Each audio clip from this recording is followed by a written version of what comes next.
নমস্কার।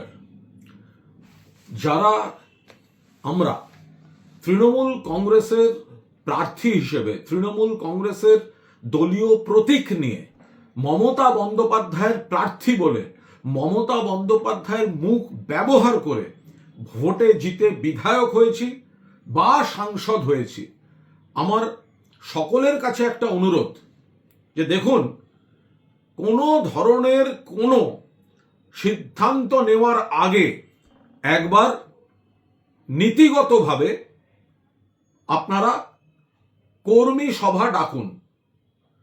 কারণ আমরা যারা জিতেছি, আমরা একা জিতিনি, আমরা নির্দল নয়।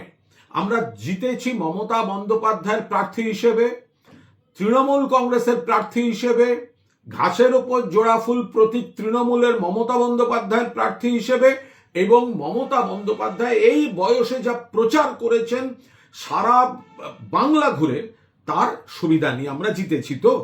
তো সুতরাং এখন বড় বড় কথা যারা বলছি, তো একবার একটা কর্মীদের আমাদের মতামত নেওয়া উচিত। কারণ জিতেছি মমতা বন্দ্যোপাধ্যায়ের দলে, জিতেছি মমতা বন্দ্যোপাধ্যায়ের প্রতীকে, ভোট করেছেন তৃণমূল কংগ্রেসের কর্মীরা, আর ভোট দিয়েছেন মমতা বন্দ্যোপাধ্যায়কে যারা মুখ্যমন্ত্রী চেয়েছেন সেই মানুষ। মাঝখান থেকে আমরা ভোটের পর বিরোধী দলে এসেছি, এখন সবার বিলম্বিত বিবেক জাগরণ হচ্ছে। তো যদি দল খারাপ হয়, যদি দম বন্ধ হয়, আমাদেরও কিছু বক্তব্য আছে, 100% আছে, অভিযোগ আছে, কিন্তু ভোটটায় আমরা বিরোধী পক্ষে আসার পর এখন কথা কেন? যদি দল খারাপ হয় আপনি কেন প্রার্থী হয়েছিলেন? কেউ আপনাকে বলেছিল? তখন তো মমতাদির সঙ্গে ছবি, অভিষেকের সঙ্গে ছবি, কয়েকজনের পুরনো ইন্টারভিউ, এই ভোটের মুখে কি সব প্রশংসা মমতা বন্দ্যোপাধ্যায়কে, অভিষেক বন্দ্যোপাধ্যায়কে। তারা আজকে শুনুন, আর একটা কথা বলি, একটু ভগবানে বিশ্বাস রাখবেন।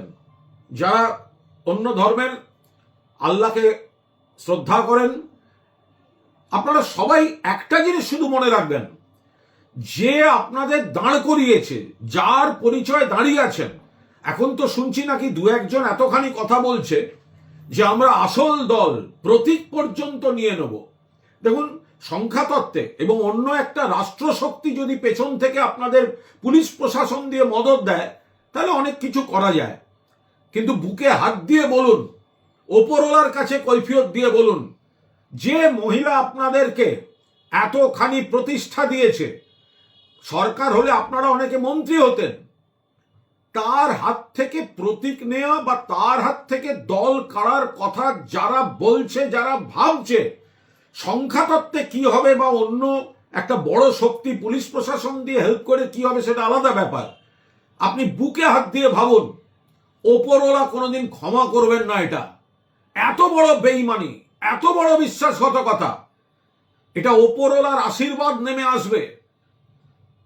ওপরওয়ালার আশীর্বাদ নেমে আসবে যদি আপনি বিশ্বাসঘাতকতা না করেন, যদি আপনি মূল্যবোধ, দায়বদ্ধতা দেখান, কৃতজ্ঞতা দেখান মাননীয় নেত্রীর প্রতি।